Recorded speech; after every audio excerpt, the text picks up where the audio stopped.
or I like something distracts me. Which, funnily enough, I get to bring it up again. I was watching, ironically, some TikToks that were probably stolen from a YouTube essay video about how hard it is to read books in this current day and age. Not because like I'm illiterate, but because it's hard to pay attention to a book, because when you're reading that book, what's probably in your pocket? This. It's probably 100 notifications going off on your phone from either people texting you and calling you that need your attention to hear you talk to you about something, or it's 1,000 notification pings from different social medias and stuff like that. And like, I wish I knew the dude's page, but it was off of TikTok that's probably stealing somebody's YouTube essay content. But that's not what we're here to talk about. What we're here to talk about is how Reggie Fils-Aimé discusses what went wrong with the WII motherfucking U. So we're gonna go over this article and read what he has to say, and then I'm gonna commentate on it for those of y'all who are new here. Hit the like button on your way in. While the Wii U had some great Nintendo software titles, you know what's crazy about the Wii U? It's the entire Switch's lobby. I mean, it's the entire Switch's like every good Switch game was arguably just a Wii U game except for Smash. But let's keep going. Despite the system's unfortunate marketing, Reggie says that the pace of new products we had seen on paper did not materialize on the timetable that we needed. So basically it took them for fucking ever to drop games. That's a fact. The Kyoto-based company was also facing significant pressure both from Sony and Microsoft's new console. If I'm not mistaken, the Wii came out at the same time as the PS4 and the Xbox One, and at the beginning of the Xbox One's life cycle, that shit was put a belt to ass. But over time, as like people who were Microsoft fans coming hot off the heels of the 360 started realizing what was happening, the PS4 started to take over, and them niggas still haven't brought a new console. Trust me, I will get in my licks on a PS4 every chance I get. The company realized during the second year that the Wii U ultimately wasn't going to catch on with consumers and released the micro legacy devices, the NES Mini and SNES Mini, to sustain the business. I still don't know why the fuck they did that. That shit didn't help at all. Wii U was the second worst performing platform for Nintendo, second to only the fucking Virtual Boy. Now, if y'all don't know what the Virtual Boy is, I'm gonna Google a picture of it, and you got 5 seconds to tell me what the fuck this console is before I tell you. All right, I should be back. I'm good. Yep, I am good. All right, now back to the subject. All right, bro. Hold on. I gotta manually put this shit at the end for both of them. All right, there we go. Now, if you're only console... What the... All right. I should be good. I should be good now. I'm looking at my bitrate and everything. Am I here? All right. Shout out to me for putting in the effort. Hit that like button. My fault. Stream crashed a couple times. But we should be good from here on out. We should be good. If anything, if stream crashes, just reload the page, exit out the video, go back in. I'm gonna be right there. But yeah, for the Wii U to sell as bad as that bullshit. When we were developing the Wii U, we were convinced that the combination of what I call the 10-foot experience, your TV 10 feet away, and a 10-inch experience having some sort of gameplay on the gamepad was a big idea at the time, which I will admit it was. But the execution was a little bit. We believed that it would create opportunities for different types of gameplay. He was right, it created the opportunities. Nobody did anything interesting with those opportunities. We thought it could. We began creating content with that idea, and the output was Nintendo Land.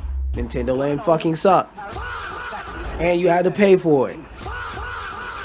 May said, referencing and I played it, and I didn't stand up and say, boy, this software isn't working for me. But you get that little itch in the back of your neck that says, it's not Wii Sports though.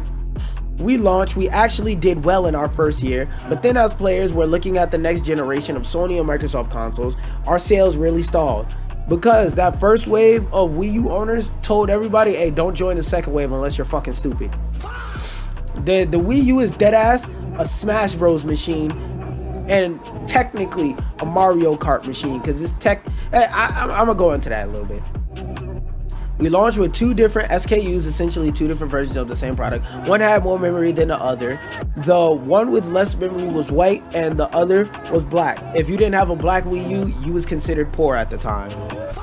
They should have just released one black Wii U and just called it a day. That's another fucking mistake. In 2 successive years, we launched those micro legacy devices, the small any. Hey. Oh, you know what? Fuck it. Let it stay. We launched those micro legacy devices, the small NES, and in the following year, the small SNES. May also noted we did that to sustain our business because we needed something to sell at volume come the holiday season. So it was a series of commercial ideas, knowing something to sell at volume come. Oh wait. Knowing full well that the Wii U was on life support. Even Reggie May said the Wii U was on fucking life support. He said that shit was dead on arrival. I may have to restart the. Okay, yeah. After I read this like article, I'ma restart the stream. I might restart the stream and just like talk again, like about the Wii U and shit like that. Actually, yeah, that's what I'm gonna do. So after I finish reading this paragraph, I'm gonna share my thoughts in the next version of the stream. Again, if you're here watching the stream, just close out the tab and then click the next video. Like it'll be right there. Hey, see, bang. Because you walking around and doing dumb shit. Bang.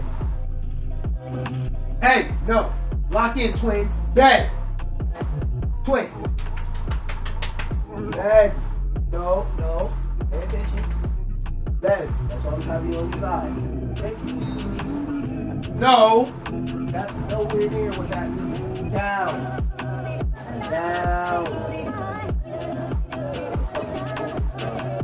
Dogs get the zoomies right when I hop on stream, I swear. Oh, I thought my music cut off. I was about to, oh my god, I was about to black. In the end, there were 2 reasons for this meeting, May revealed. The first is that's when he told me his career was back. At this point, wait. Now jump to 2016.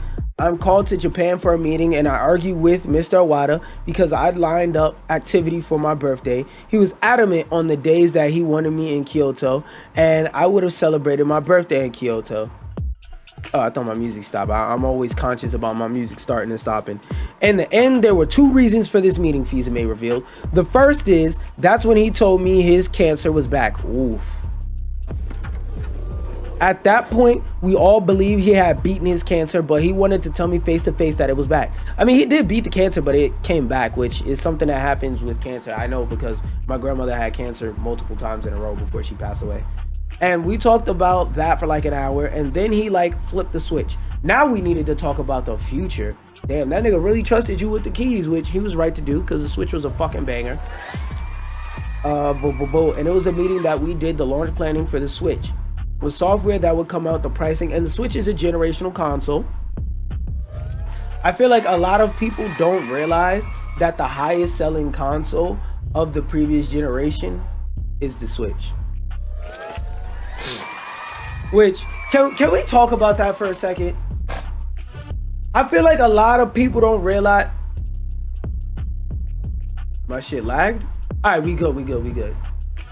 I feel like, hold on, let me put the little Stitch hat on so the Tutis can see it and like it, cause Tutis love this shit. But out of the last gaming generation, I feel like a lot of people don't realize how badly the Switch put belt the ass on everybody else. Like, to the PS4 and the Xbox, I mean, not PS4. Yeah, to the PS4 and the Xbox One, you may not know it because of COVID. The Switch just put belt the ass on that whole console generation. Hold on. What are you doing? Let me let this damn dog out, cause she gonna piss me off. Majestic, door. I said majestic. Door.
Sorry, I had to pop out to deal with my dogs real quick.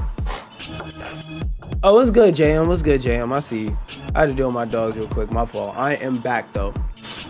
But what was I saying? Oh, I was talking about the Switch. All right. What mood music do I want to use for this? I know what I want to use. I think I gotta sneeze, though. Hit the like button and say bless you for when I sneeze. There you go. It took me a second to get out. Whether you like it or not, the Nintendo Switch put belt to ass to both PS4 and Xbox One. Let's talk about it. Let's talk about it. Now, I know it may take you a second to realize this, but because of COVID, the sales of both the PS4 and the Switch went up like piss. It went crazy through the roof. Now, when it comes to the PS4, fuck you niggas. I don't give you niggas credit for nothing.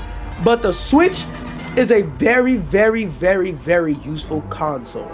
Now, all of the games on it may run like dog shit, but they run like dog shit in the palm of your hand. So, even if you were playing Cyberpunk at 5 frames per second, you could do it on a train. You could do it on a plane. You could do it while you smoking Mary J. That's an experience that's real hard to beat right now in this current day and age. Also, I see you, Jay. Thank you. Another thing I want to say about this whole situation is Nintendo making a console that's portable. What you have to realize, all right. Let me make it even more simple. What you have to realize is the reason why the Switch is successful is because conceptually it's a crazy console with some crazy good console exclusives. And when it comes to console exclusive, Nintendo niggas, they show up and show out. When Nintendo say there's a new Mario game, Nintendo niggas is at line. Foaming at the fucking mouth in front of GameStop, Best Buy, whatever the fuck, all day and night, waiting for that bitch to drop, waiting for that bitch to release. Nintendo fans, when a new Nintendo game come out, they showing up. Unlike niggas who claim to be PlayStation fans. Another thing I also have to add is the idea of the Joy-Cons being able to come off the console and you being able to hand your friend one Joy-Con and you use the other Joy-Con, and a lot of games are playable like that. That's also a crazy revolutionary idea once you think about it. What other console can you name where most of the games are built around, like, well, I won't say most of the games, but what other console you know that comes not only with a second controller, but with the swath of software that supports the idea of you being able to use a second controller? When it comes to features, the PlayStation and Xbox have been lagging behind for a very long time. Like, I am fucking sorry. I don't give a fuck what you do. Motherfuckers will never care about adaptive triggers. It's a cool concept when it's there, but if you remove the shit, it's the same fucking experience. If you remove the idea of Joy-Cons being able to be removable controllers that create two-player experiences out of the Switch, that's a whole different console, and it's called the fucking Stream Deck, but worse. Next stream, can you play that mouse game? I might play it today. Since you asked, I might play it today because I wasn't sure what I wanted to play today. Because today I'm either gonna play the mouse game or I'm gonna do all the arcades for Invincible. I'm gonna play one out those two. It depends on how I feel. Because I'm in the middle of mouse PI. But let's finish reading up this and then we'll talk. Because I got a lot of articles today. Because between today and yesterday, like when I didn't stream, it like a lot of stuff apparently happened. So once we get through these articles, we'll see. Also, the more y'all hit the like button, the more motivation y'all give me to create cake. My brain farted. The more motivation y'all give me to keep creating content. So spank that like button. When you got a business in trouble, you know, fees and make included.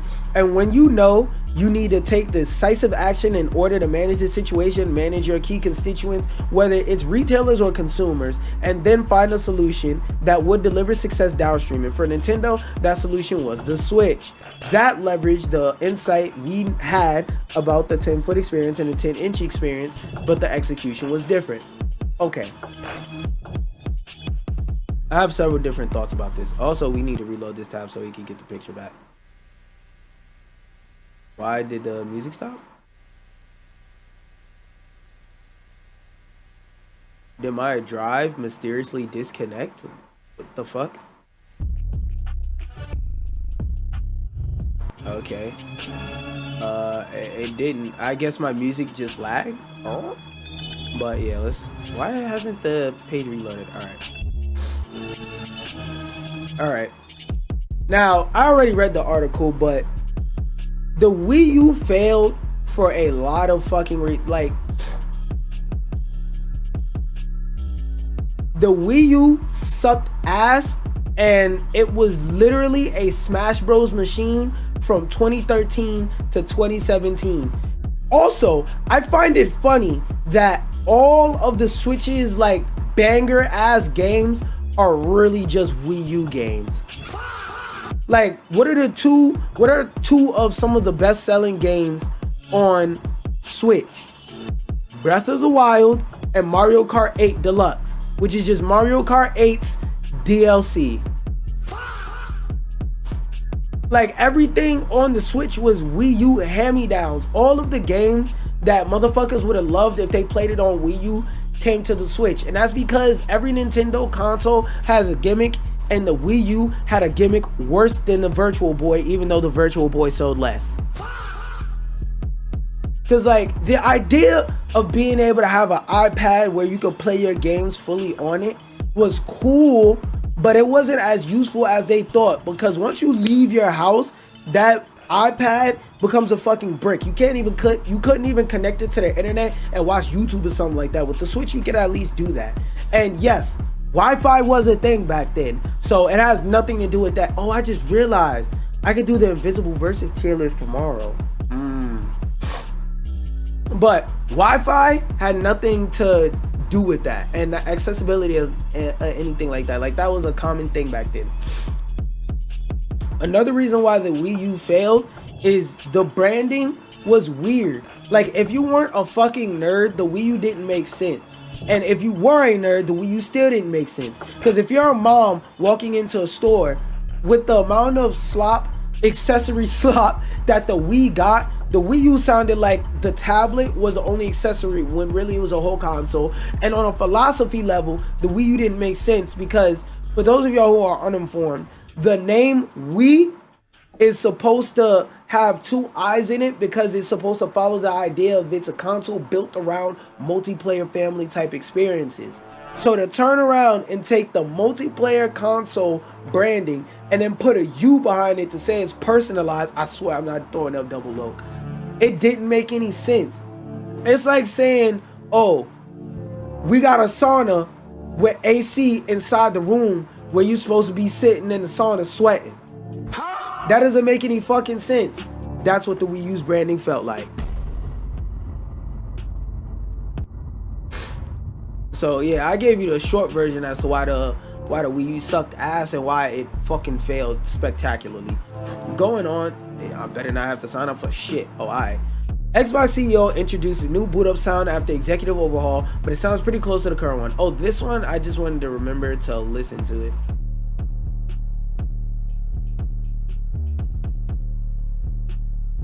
Let's see what this shit sound like.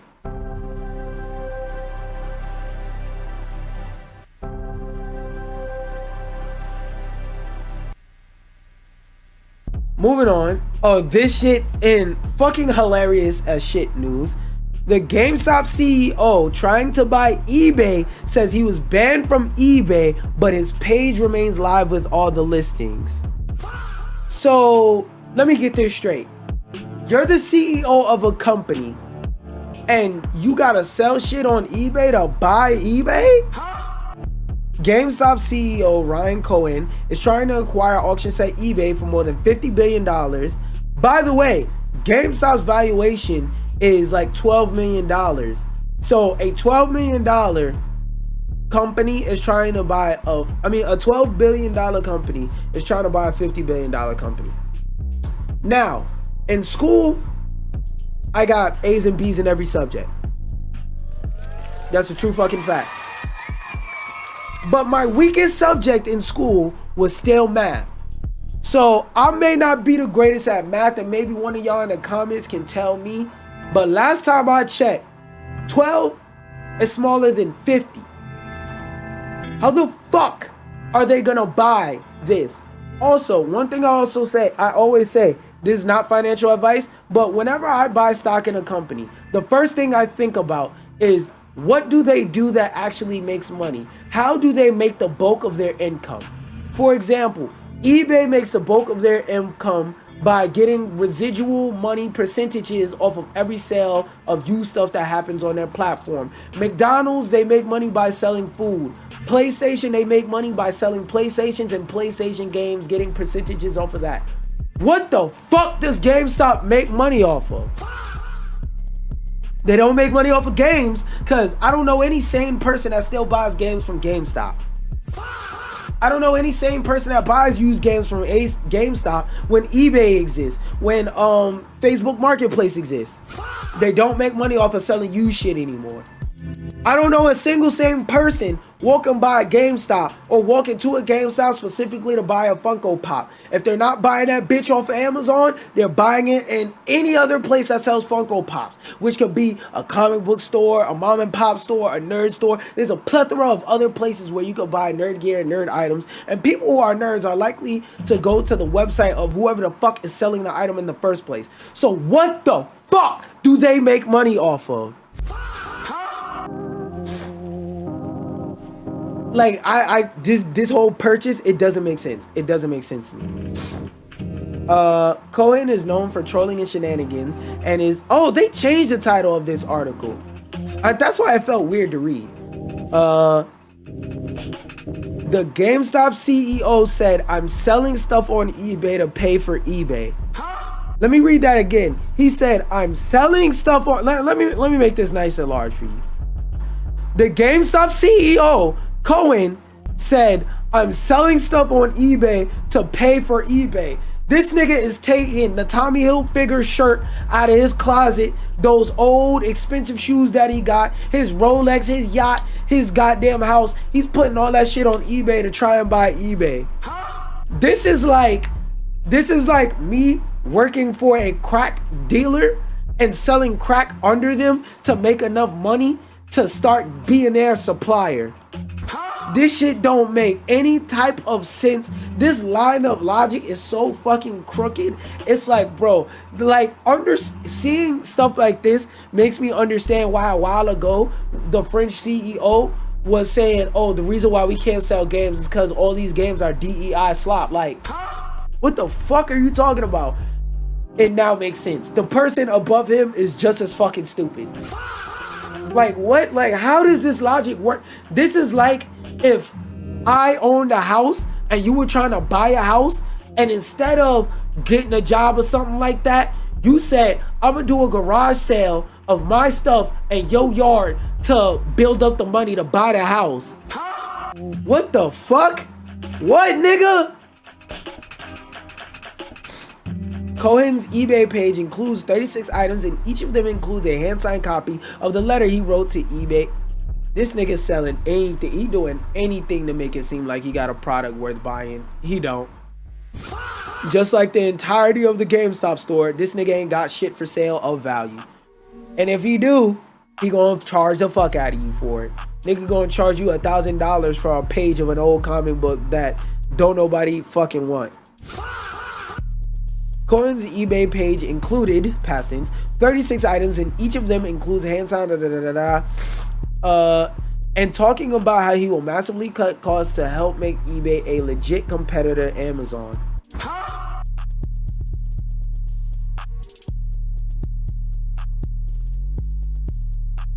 I can't with this nigga, bro. How? What the fuck? So not only is this nigga going broke trying to buy a company more expensive than him, this nigga's trying to pay his boss to be his employee, and then he wants his boss to be a competitor with somebody in a different lane. This is like if you work at GameStop and you try and start, I can't even come up with a metaphor for this shit. The logic of this shit is so twisted. Cohen's unsolicited bid for eBay was officially announced on the 3rd of May, though he said in January this year he was planning to buy a company to help transform GameStop. Nigga, GameStop need to be brought by somebody. Real shit. I feel like at this point, a bigger company needs to buy GameStop, punch the CEO in the back of the head, tell him get the fuck out the boardroom, and start making some real goddamn decisions. Because this business sucks, my nigga. I am praying on GameStop's downfall. GameStop is the only enthusiast store that enthusiasts hate the most. Again, you don't hear people who are fans of books say, yo, fuck Barnes and Nobles. Every person who plays video games say, yo, fuck GameStop. Every nigga who fucking, I don't know. You get my point though. Like every nigga who loves, I don't know, movies. Every nigga who loves movies is not screaming fuck Regal. That's not the case. Every nigga who plays games screams fuck GameStop.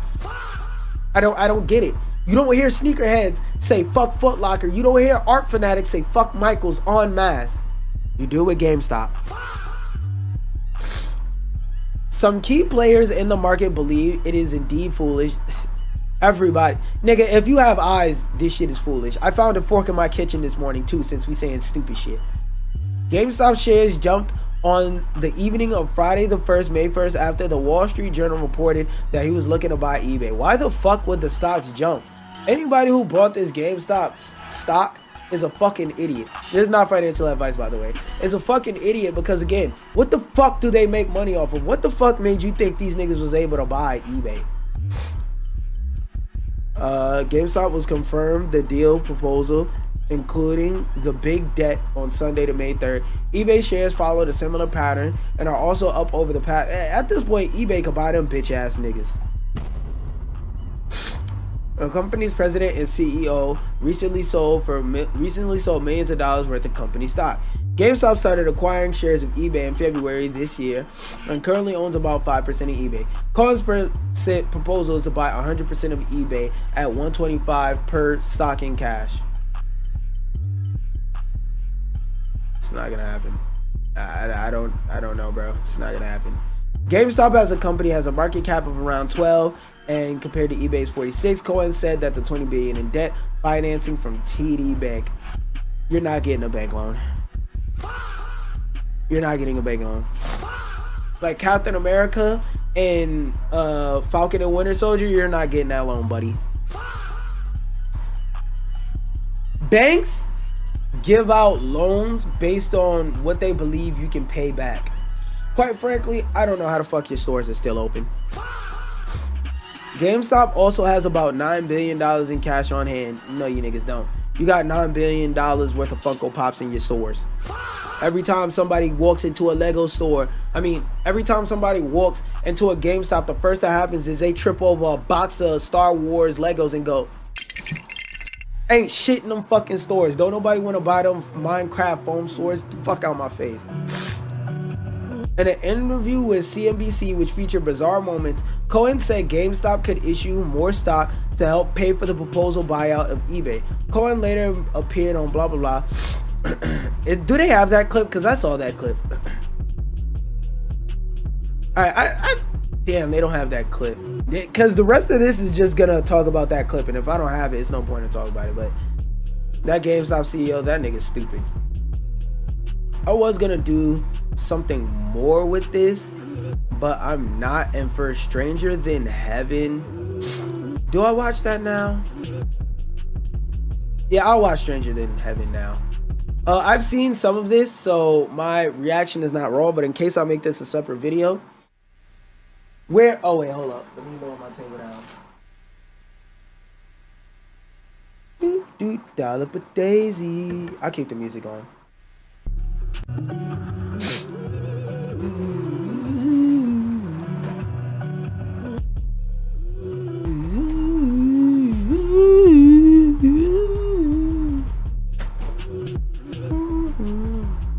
All right. Stranger Than Heaven is a game that's supposed to be coming out winter of this year, and I seen a trailer earlier this year at an Xbox showcase, and I'm excited for it. I'm happy for it. I'm looking forward towards it, and we haven't gotten an exact release date, so if you're watching this video for that, you're not about to see that. But what I do want to see is you hitting that motherfucking like button so I could go. With that being said, let's hit that play button. Let's watch this shit. Oh wait, no, this is not the trailer I'm supposed to have. Hold on.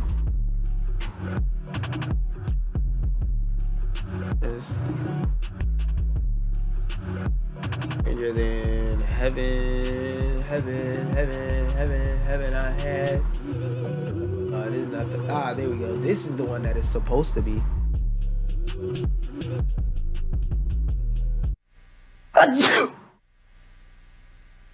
Okay, we get it, nigga. It's a mature game. Kunita.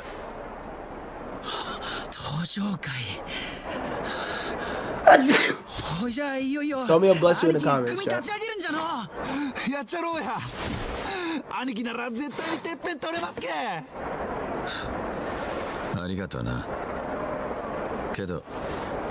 Oh shit. Hold up, I didn't get my tissue. Bitch ass nigga always running to the fucking door.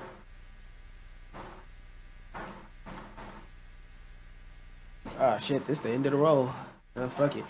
We ball. Huh?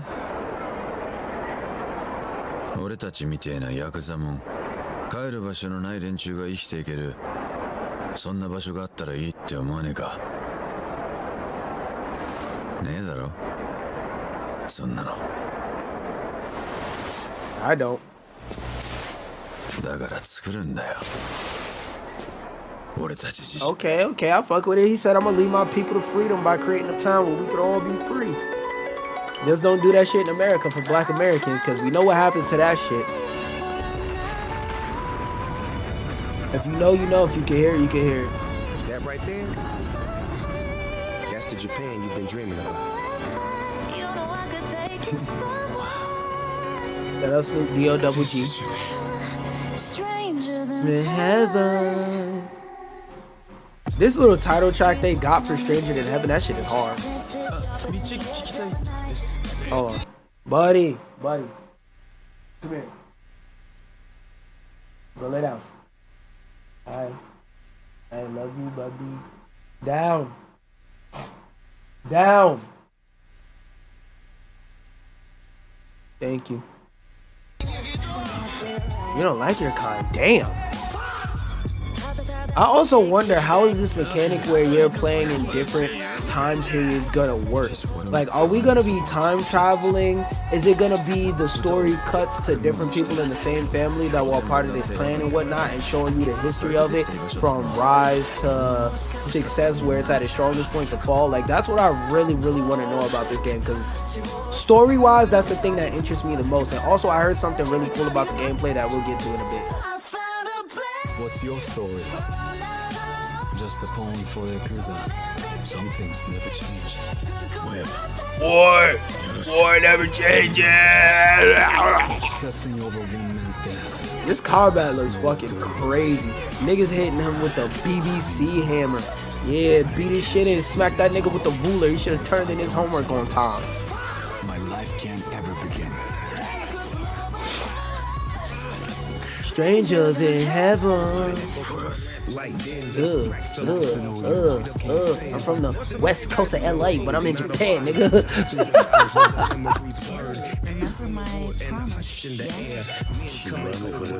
Yes. Bro, I swear, if I get a copyright strike on this part, y'all gotta hear just silence, I'm gonna really lose my shit, because this shit is horrible. Bro. Strangers in heaven. We could always just make our own country. You can tell this bitch is so strangers in Our heaven. only way forward is to make a place for ourselves. That settles it, Makoto.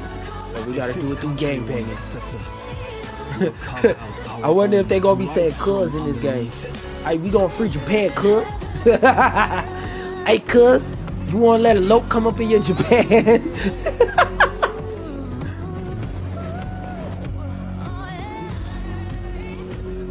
Hurt. This is around the part where I started seeing it, like the trailer. This combat looks fucking smooth, especially learning what they gonna do with it. Oh my gosh. This feels like it's not in the right quality. Hold on. This video might have 4K available. Okay, yeah. I was like, something doesn't feel right. Even though it's not 2140, it feels better. And let me see if I can push this bitch to 2140. It is video. It is just video after all. Excuse me. Stranger than heaven. Hopefully my internet don't start embarrassing me. I'm gonna have to watch my Steve and show them thought of my own shit. Hey! Hey! Hey! Come here. Come here. You about to send this fucking dog in here. Give me 1 second, y'all.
I'm back. I gotta figure out how to set up that joint where you could show people what you call it. How to set up that joint where you could show people clips whenever you have to leave or get up. But I wanna do that for like my TikToks. Anyway, back to Stranger Than Heaven. Stranger Than XXX Heaven. Come on, join the fun. It's our homecoming after all. It is our homecoming. This is my home. Nothing's gonna change now.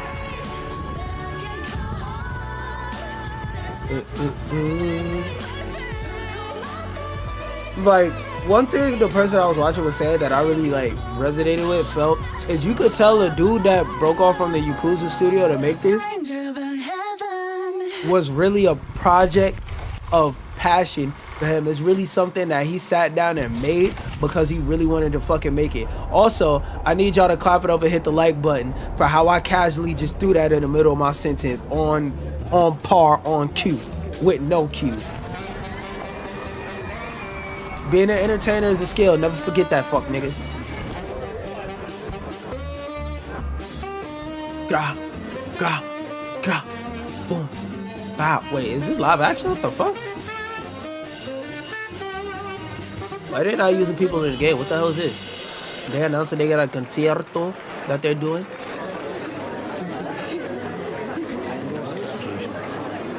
What the fuck is going on? Yo, it's good. I am, however you say his name, RGG studio head and executive director of Stranger Than Here. Wait a minute. Ben!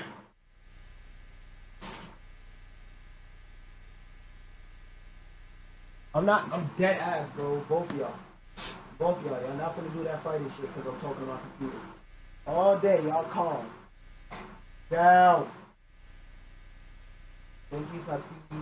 That puppy here. Thank you. Good boy and good girl. Alright, sometimes you gotta stand up and show your authority real quick. Today, we'd like to introduce the latest game being developed by RGG Studios, Stranger Than Heaven. We'll be painting a full picture of the game from its shade from its story and characters to the various cities and eras players will explore throughout with some timely entertainment thrown in for good measure. Of course, we'll also be looking at the game's combat as well. This is something you won't want to miss, so be sure to stick around.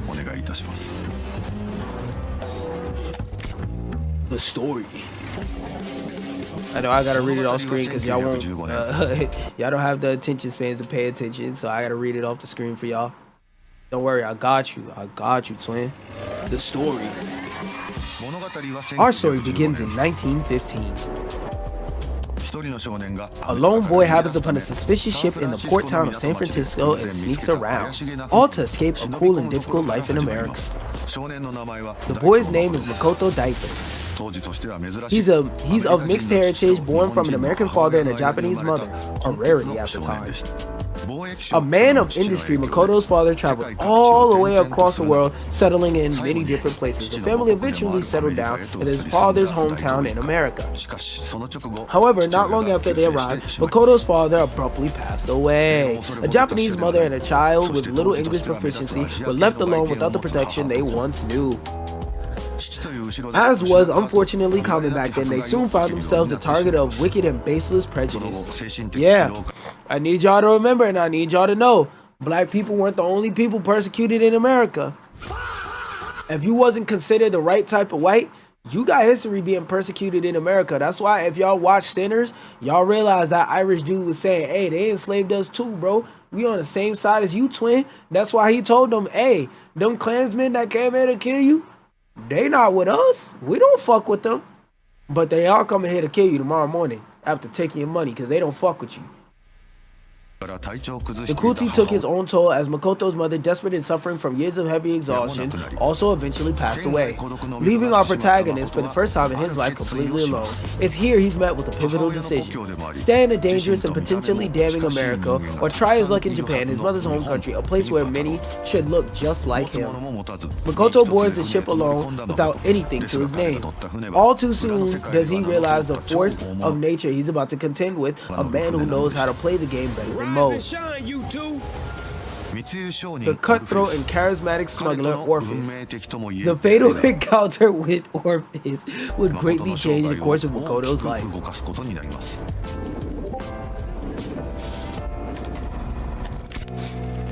Orpheus, which is really Snoop Dogg. They really trying to sell the fact that Snoop Dogg plays Orpheus, so this motherfucker better kill it. And Snoop Dogg, out of like a lot of musicians, I feel like has the ability to voice act. Yes, an international smuggler who only has one rule: taking what's meant to be where it's meant to be. If you want it, I can get it for you. See this fella here? Oversee pimping. It's his job to keep troublemakers like you out. Thanks to you, we had to remind you. Yeah, that nigga 10,000 slashes. I play a character connected to Makoto, you, and Orpheus.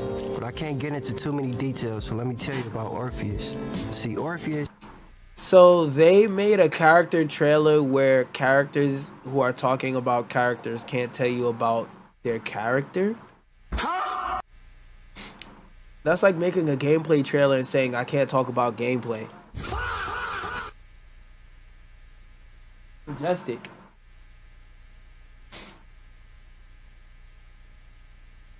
Hi. Please relax. Buddy! Bed! Yeah, I see you. Bed! Bed!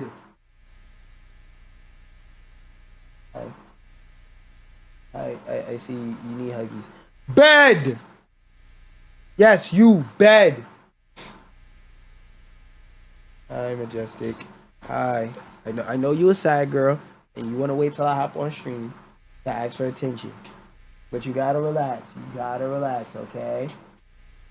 Buddy, bed. Bro, bed. Lock in. Go. Both y'all need to calm down. Y'all wait till the worst possible time to get the damn zoomies, boy. Make sure y'all hit that like button if y'all ain't here though. For any and all contraband that his underworld connects may require.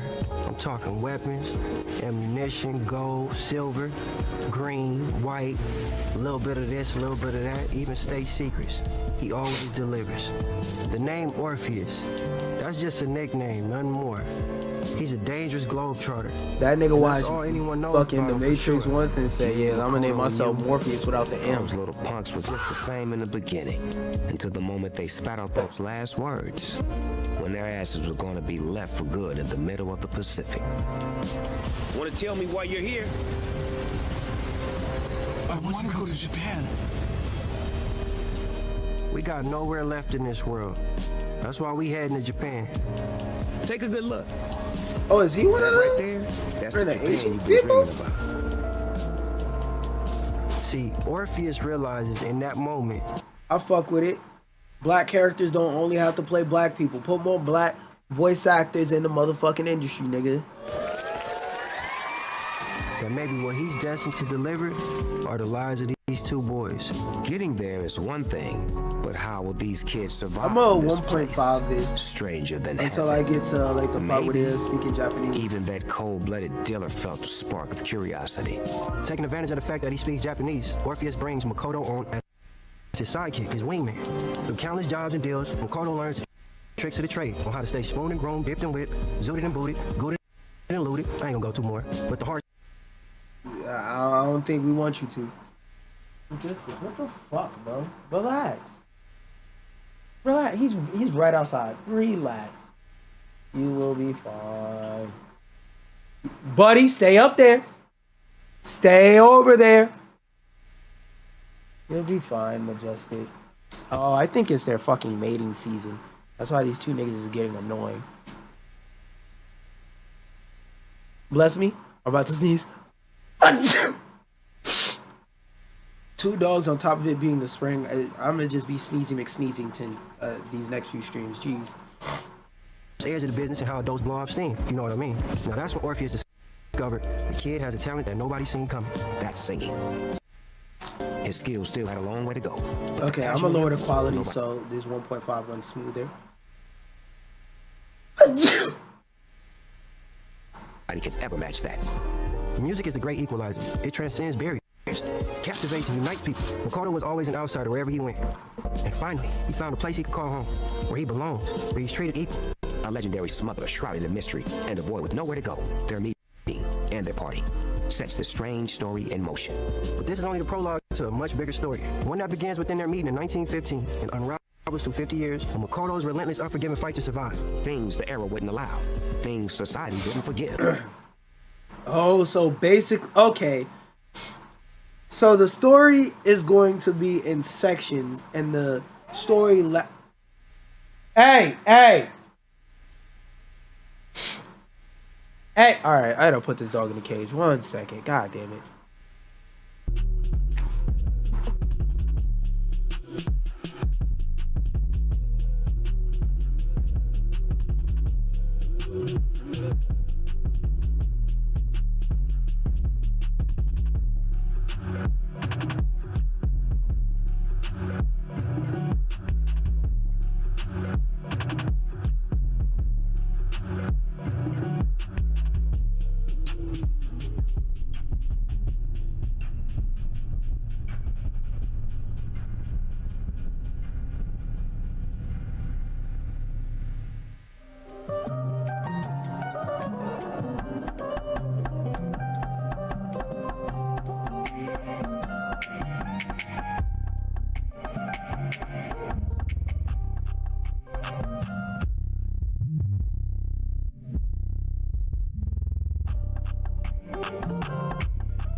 Jeez, dealing with these dogs is annoying sometimes, man.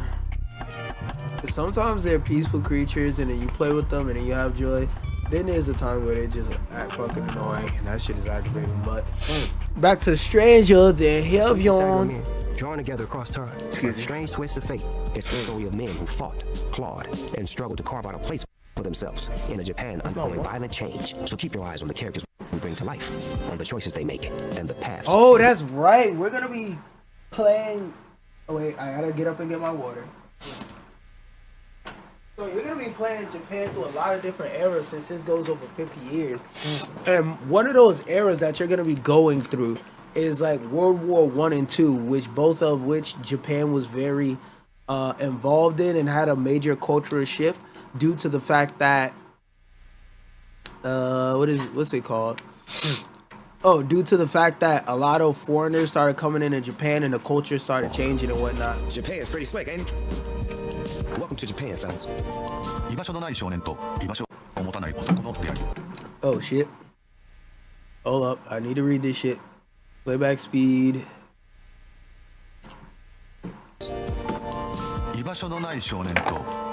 A boy with nowhere to go and a man with nowhere to belong. This one moment in time will set the tone for the entirety of young Makoto's life in Japan.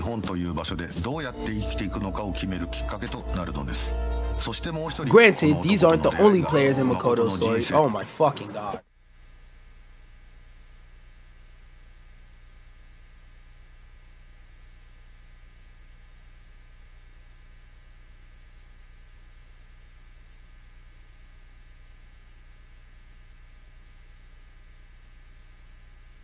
Yeah, y'all just gonna have to deal with her crying for a minute. Yeah, I'm not making this its own separate video. This little motherfucker crying is so goddamn annoying, and the amount of times I gotta get up. I'm saying that whole time I probably am, because it's gonna be easy to do. Granted, these aren't the only players in Makoto's story. Fellow stowaway Yu Shinjo, a boy slightly older than Makoto, would be destined to become both his oldest friend and his biggest rival. Ooh! So we get to go from seeing them to friends to foes. I want to see what happens in that process, because that could be interesting. Y'all just gonna have to deal with her crying, because she's not gonna shut the fuck up until somebody leaves that she wants to see. It doesn't make sense to let her out, because the nigga's literally about to walk out the door. So she's gonna cry for like the next 5 minutes. This is what it is. A man of mixed Western and Japanese heritage, Yu has grown up in a world that doesn't quite know where to place him, not unlike Makoto. Yu first meets Makoto on Orpheus's ship, where they're nearly Meet him in the overboard. Orpheus. And from that moment on, their lives are intertwined. Makoto She is just gonna be impulsive annoying. and brash. Yu, on the other hand, is a realist, sharper, and more calculating than most, always thinking several steps ahead. Upon reaching Kokura, Yu and Makoto make a daring escape from Orpheus' ship. Looks like this is where we part ways. Yeah, good luck out there, Makoto. You too. See you on the other side. Till then. While Makoto faces extreme hardship adapting to a new language and culture, Yu adapts rather quickly and even finds work, becoming quite comfortable as a Westerner in Japan. I see you got a new getup. You working here now? I am. And I see that you're exactly the same. Still just another no-name loser. But Yu's heart hides a major weakness. He simply can't leave his fatal friend, Makoto, behind. Through all the persecution, Makoto wants more than anything to carve out a place of his own in Japan. Yu, however, as a man of great ambition, seeks something more. He doesn't want to just survive in Japan. He wants to reshape it. If the world won't make room for him, he will build a new one. These ideas soon... You know what? That's kind of valid. I respect that.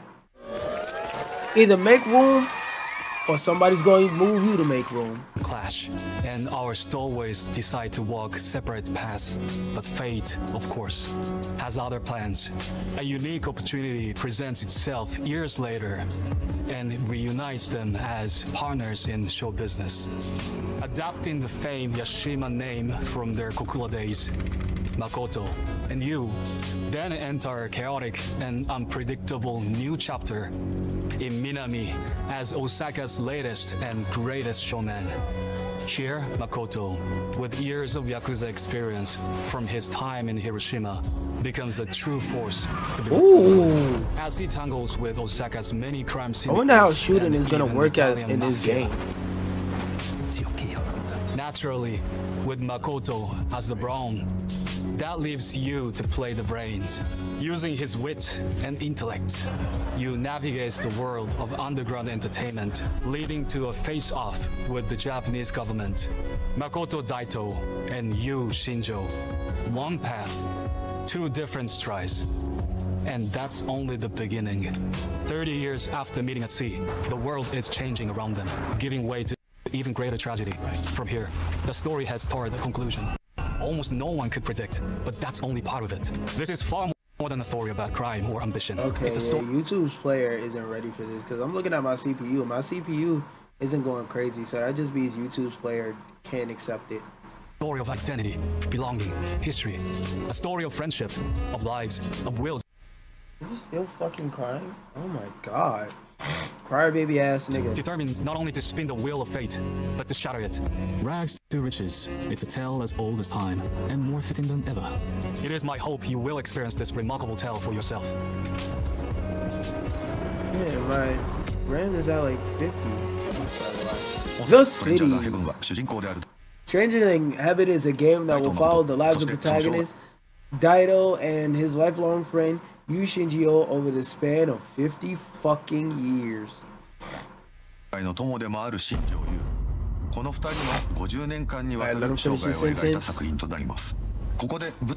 then, allow me to introduce you to the many cities and stories. Wait, I don't get the end. Many cities their stories take place in. The one that begins it all is Kokuro Furukawa in 1915. The very first stage of Stranger Than Heaven is here, the destination of Orpheus ship and major industrial area in western Qaptain. Excuse me. At a time when modern entertainment, when was spelled wrong. Modern entertainment was absent in Japan, which might have been a good thing. Kokuro was bustling with eager job-seeking workers from all over the country. Drinking, gambling, prostitution, you can bet this city had it. Oh damn, they say you gonna get to fuck bad foreign bitches in this game? Hey, I don't know, man.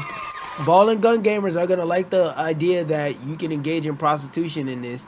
This might give GTA 6 a run for its money after it inevitably wins Game of the Year.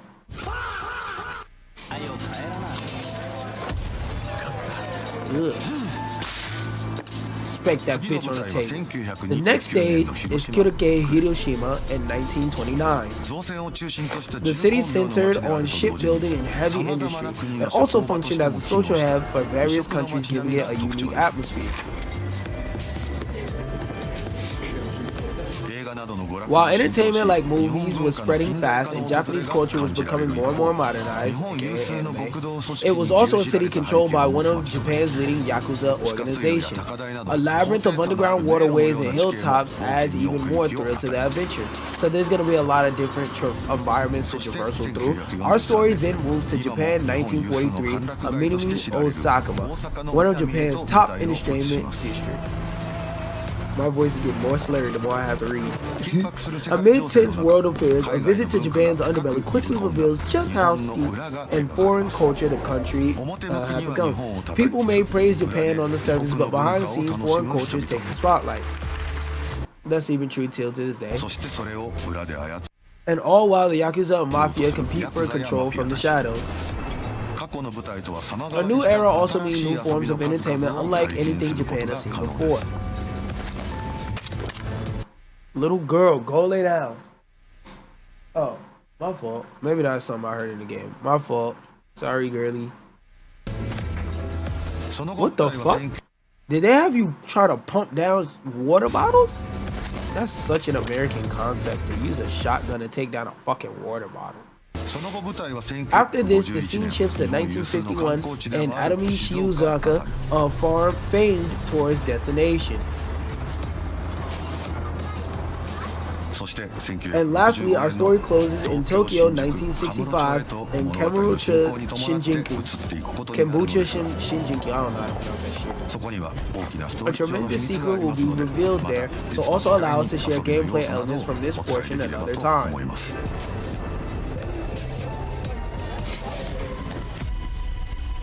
Showbiz. After Orpheus recognizes his talent for music, Makoto discovers that he has a keen ability to find the music in everyday life and can memorize sounds as ideas for future compositions. This is around the part I started seeing, so from here on I've seen everything. Whether that's the hustle and bustle of the streets, a call from a wild animal, or even the sound of his enemies mid-combat. Bro, imagine mid-combat you sit there and do that just to emote on your enemy and say, yo, after I finish whooping your ass, I'm gonna put the sound of you banging a hammer that you was trying to bang on the side of my head in this track. And that bitch gonna go platinum. And you ain't getting no residuals, pussy. Or distant howls echoing from afar. The list goes on. By collaborating with various composers he will encounter, Makoto can combine and arrange these sounds he has gathered to help create original compositions. At first, Makoto gives singing a try for himself. So, you sing or no? Yeah, No. I guess I do. Then you might try making some money with it. What? However, he later finds his true calling as a showman, producing and managing gigs and performances for other artists. Find a singer with talent and do all you can to make. Yeah, get this bitch a second to load. This shit loads and funky. They call that a showman. As a showman, Makoto will decide the structure of each show, Oh shit. handle the promotion, This is basically the Ballad of the Gay Tony. I see the GTA influence and I think I like it. earning more and more money with each success. Another key element of being a showman is scouting those with a gift for music. By gathering info from around town, Makoto can find new singers and musicians to take part Oh in my his god, productions. I'm gonna have to do a trailing As the mission story listening progresses, to Makoto people will grow to close to a wide find range out of who's individuals, the next each talent. possessing Oh unique my and remarkable God. ability.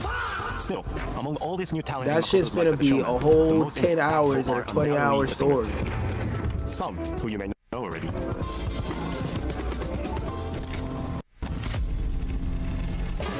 Takashi first meets the protagonist Makoto in a Yakuza group in Kyoto. Yeah, this ought to cover it. Feel free to borrow from us anytime. Here, Takashi acts as somewhat of an assistant to Makoto, who at the time is feared around town as a Red Oni. He also looks up to Makoto as an older brother.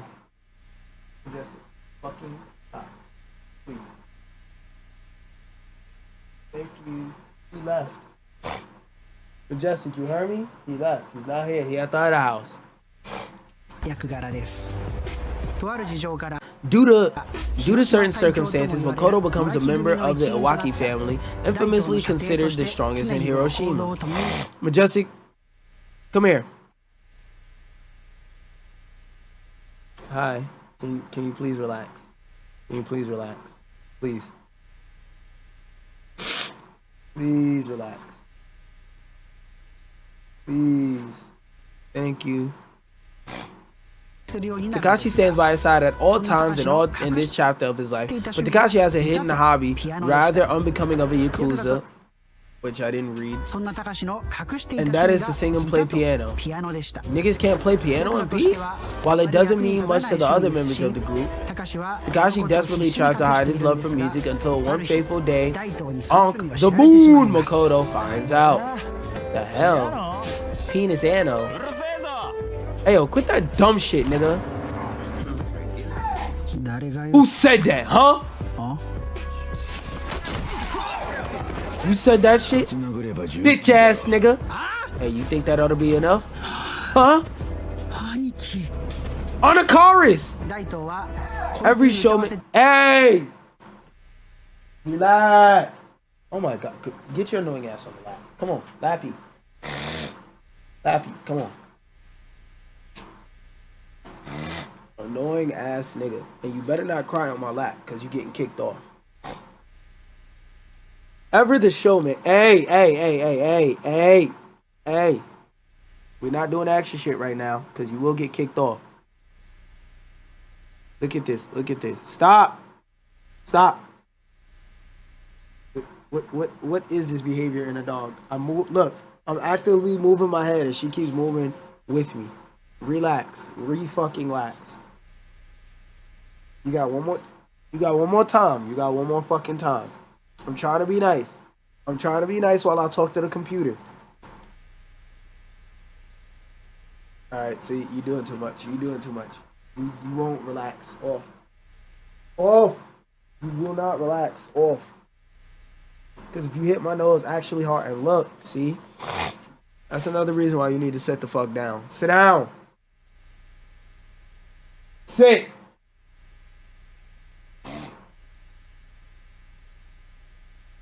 Come here. Ain't nobody out there. Sit.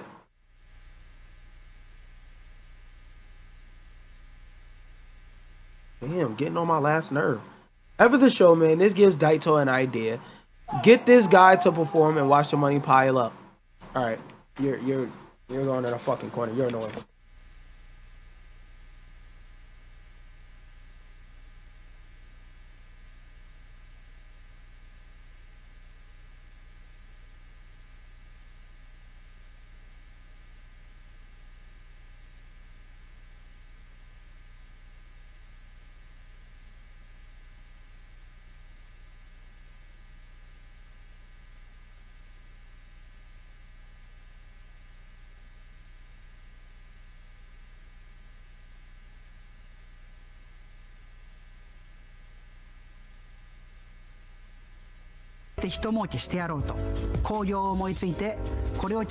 Taking advantage of his companion's talent is one thing, but nevertheless, this helps Daito Anki,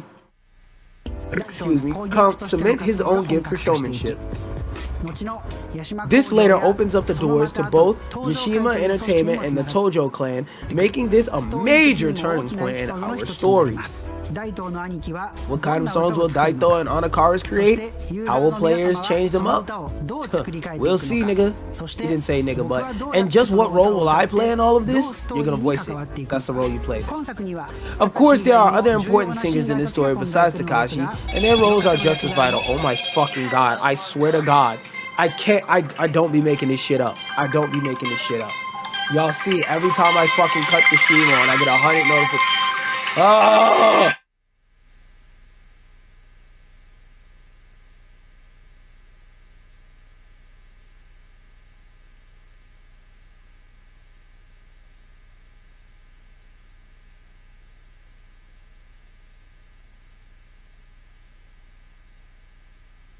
This shit about to raise my blood pressure through the fucking ceiling. God damn, bro. I'm just trying to stream, man. I just want to stream. Susie. Oh, this is a Puerto Rican chick? You will meet Susie when Makoto and you travel to the seaside city of Atami in 1951. 1951 is a moment of great change in Japan, a time when American influence has flooded in, creating new trends in language, music, and fashion. This collision of East and West results in a unique era that exudes both optimism and melancholy. Atami is one of Japan's most notable tourist destinations. My character, Susie, intends to sing on the largest stage in that city. There, the course of her life is permanently altered when she meets Makoto and you. So, she meet a motherfucking lobster she got put on. Stranger Than Heaven brings players inside Japan's show business world at this pivotal They had that shorty in whatever the singer version of Cyphers were all damn, all night. She was stuck in a booth. She was stuck to the mic like it was glue, nickel. And unlike anything else I've done before. In addition to my voice acting, I worked with Satoshi-san, who plays Takashi, on crafting the theme song for the game. I love being able to combine Strange all they have you on project, and I'm so thrilled for players to experience what we've cooked up.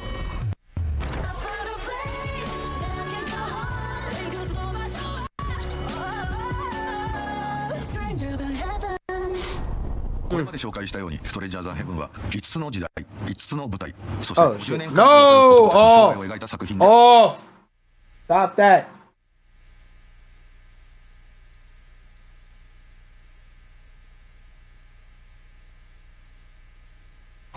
just at the work. I'm telling you, bro. This shit, I'm not gonna lie, I'm not playing mouse PI today. I'll play that shit tomorrow with the Invincible versus tier list. I'm not doing mouse PI today. I swear to God. This shit is making me mad. This shit is making like what's supposed to be a 30-minute video, 20-minute video last way longer than it's supposed to. So far, we've seen that Stranger Than Heaven is a work that depicts the lives of two men over 5 eras, 5 stages, and 50 years. Offering a unique experience centered on the art of singing.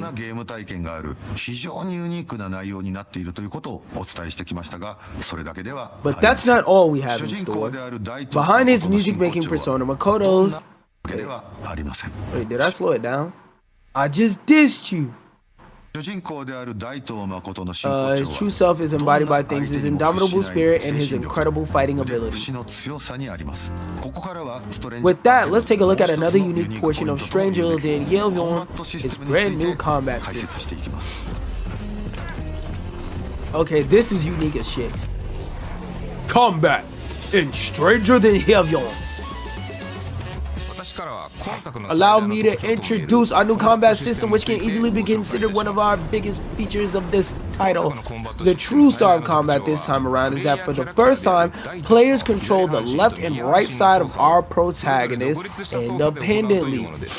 Meaning, if you want to punch a nigga with your right, you hit the right bumper. You want to punch a nigga with the left, you hit the left bumper. And for the idea of this mechanic being in a... This is like a Tekken, Dark Souls type of mechanic being put in an action game, and I want to see how well they execute it and how well it comes out. I give this creative decision a out of 10 so far. By pressing the controller's RB or RT button, players can launch attacks using the right side of the body, but if it's naturally pressing LB or LT, will use the right side, that is the left hand or left leg. Makoto will respond to these inputs with a wide variety of vivid, visceral action, allowing an unprecedented sense of control.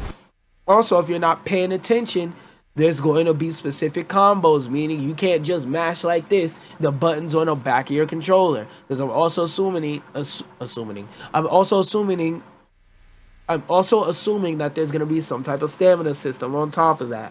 So I feel like this is not going to be button mashy as other action games in this genre are, where you just press square and they just beat the fuck out of somebody and you don't really have to think, besides maybe every once in a while mashing triangle to counter instead. It feels like with this game, when it comes to combat, you're fully gonna have to think. My question though is, how hard is target selection going to be in this game? The lock on better be fucking phenomenal for an idea like this, or else you're just gonna be playing Octodad. Attacks aren't just limited to tap-based combos either. By holding inputs, player can charge up their attacks, releasing it at just the right moment for a powerful strike. Using this to land well-timed hits will be the key to excelling inside of combat. For example, with the right time, players can freely land a powered-up strike on a charging enemy. Our chain quick jabs through repeated taps and follow-up with a punishing heavy blow. These bots are actually easy because that nigga had a lot of time to swing. You can also block an enemy's attack with one hand and quickly counter with the other. Okay, they said we're making it so that you actually have room for skill expression within this game. You're not just gonna be pressing A, B, B, B, B, B, B, B, X, X, X, X, Y, Y, Y, Y, Y. They said, no, we're gonna make it so that you have to actually have to think while you're in combat. And I always love a game that does that. Reading your opponent's actions and finding the opportune moment to strike is just one of this game's many charms. I feel like this game is going to be one worth playing on hard. Besides your ability to create intense barrages from both sides, you can also unleash an attack by pulling LT and RT simultaneously. I would consider that pushing, but whatever. Like, yo, this combat looks fucking fire. Like, you could tackle a nigga and fall down the steps. Like, bro, what? Who else is doing it like that? Whoa, you out here mounting enemies. I don't know if I'm out here mounting my enemy, but you do you, twin. You do you, king. Another major feature of this title is its many weapons. Makoto won't just be throwing punches and kicks. He'll have various weapons such as a scat, the band hammer, mallets, and buck 50 makers to use in battle. And the many thrilling moments of his story. My thing about combat in this game is I wonder how creative are the weapons gonna get? Like, will you be able to pick up a frying pan, a leg of a chair, or is it just gonna be this highlighted piece of wood on the floor or this highlighted knife on the counter is the only thing you could pick up? I don't know. We'll see though, but I am wondering what's gonna be the case with that. Deciding when to use these deadly tools of the trade and knowing how to use them will be essential to your survival. I expect that this game is going to be worth playing on hard because it looks like they put actual effort into putting a combat system in this game that's very dynamic. So when this game comes out, if you like hard Soulsy type games, this may also be for you to put on hard. If you're one of those sick fucks that like seafood, this may be for you.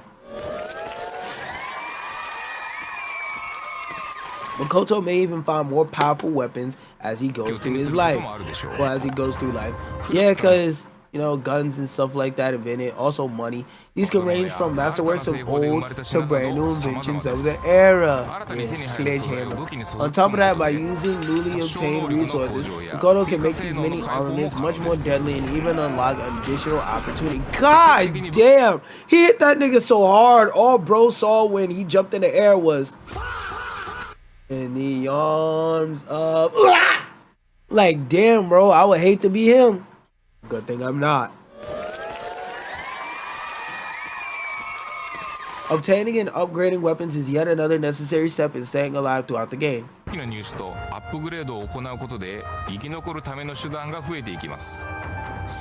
addition to these features, Strange Old and You Have Your Own will also include a variety of unique variety of combat scenarios, such as battles inside high-speed vehicles, powerful techniques that can down enemies in an instant, that we can instant flash one-shot niggas, and even special attacks that can only be performed in special situations. Okay, so we got context-based combat, even more room for skill expression, even more room for cool set pieces. It's stuff like this that tells us that somebody didn't make a game because an executive held the fact that they weren't going to be able to eat next year or their family if they didn't make this game that they were being told to make. It feels like everybody at this studio said, we want to be a part of this creation, and they were willing to be there. This doesn't have the stink, the taint of being a sequel to some bullshit. It sounds like they said, we have a good idea, and we want to spend time fleshing it out and making it good, and they had the room and were fortunate enough to be able to do that. And this is the product of that.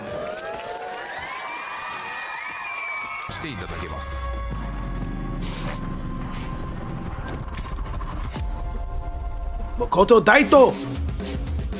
最初にこの作品のオファーを横山代表からいた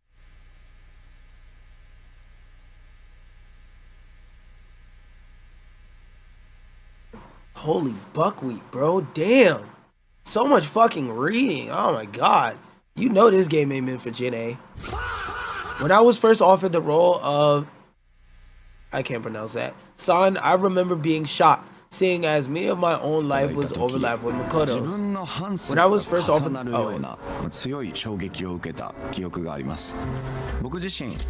I was born to a Japanese father and a Spanish mother, while I don't even see the Japanese or the Spanish. He just looks Caucasian. And while I don't even know why I hit the 5 button on that. And while the way I grew up might obviously differ from Makoto's, I recall having many similar experiences and struggles to his. Hold on, let me pick up this fucking garbage and I'll say what I gotta say. One thing I want to say is this feels like a very unique angle for the story because I can't name many or any at all other pieces of media in terms of an American's perspective that have this same type of struggle or center somebody where part of the story is that they're mixed with American and Japanese. Most of my Please stop. Please. Please. Please. Please. Please stop getting mad at me talking to the damn computer. Please. You're okay, girlie. You're okay. I played with you a bunch today. I gave you huggies a bunch today. You're okay. You're okay. Even though I worked hard to break through language barriers, pursue my dreams, and build my career as an actor, overcoming whatever obstacles came my way, in this game, Makoto is by no means an upstanding citizen. He's very complex, and there are plenty of other characters who have their own unique flaws as well. But they're all united by one thing, a dream.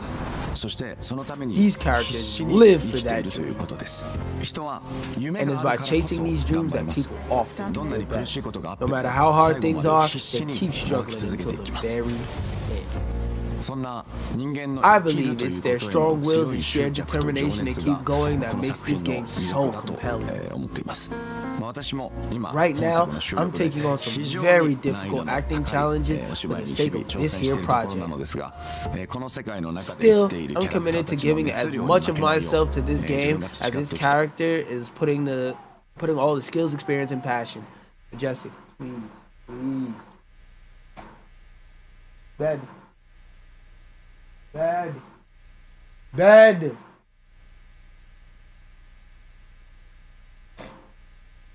Thank you. Discover something up there about yourself. I've gathered throughout my life in making a game what it's meant to be. She jumped over that, didn't she? My fucking God. Please stop this. Please, man, I'm begging you. Well, woman, I'm begging you, please. Please, fucking please. I don't have to look at you 24/7. Off. Oh. Thank you. Yeah, it is not getting its own separate reaction. I'm very reactive to that. Today we introduce Stranger, then Yevion putting a special focus on the story and general overview of the game. Before long, we'll be able to share way more details about the game and even some of its technical aspects as well. Please stay tuned for further updates. Finally, we have an important announcement. Stranger Than Heaven will be yeah, it's coming out in the winter. I told you that at the beginning of this. Alright, so we're out, and the last thing we want to watch is the Coyote versus Acme trailer. I was gonna cut this up and do reactions to it, but I don't care that much. Did I mute the tab? Why don't I hear any audio? Yep, I did. Yeah, I'm not playing Mouse PI. She's gonna keep yapping all damn night.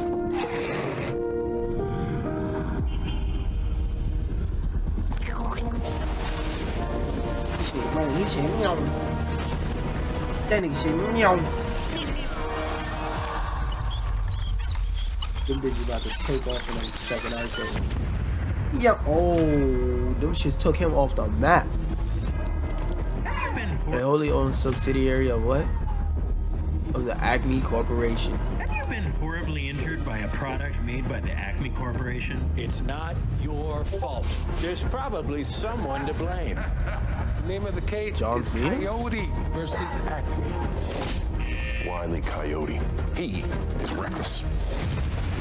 We all know who's responsible. He. Let me put it back a little bit.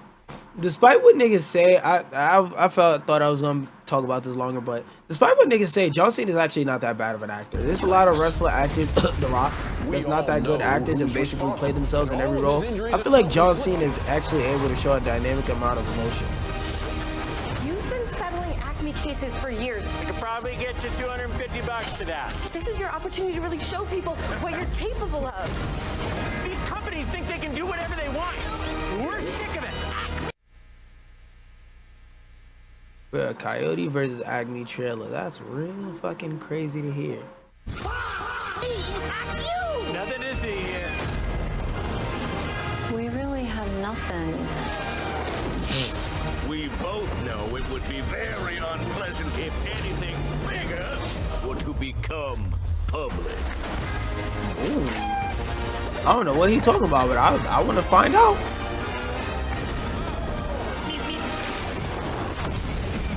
Hey, you see how she's groaning in the background? Yeah, I gotta cut this shit off very soon. This shit is so fucking annoying. What is up? If I didn't love this dog, I would have definitely strangled her by now. The I'm not corporation is rolling. releasing this film for accounting purposes only. We do not condone any of the storylines depicted. Seems like you condone that shit pretty hard. What the fuck else was I gonna talk about? I'll remove these out of the damn queue, and if I want to talk about any of this shit tomorrow, I will.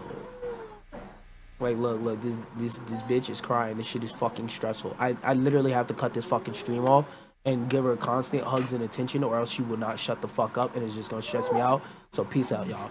Thank this fucking dog. I wanted to play the Mouse PI or Invincible Versus, but thank this fucking dog. Bye.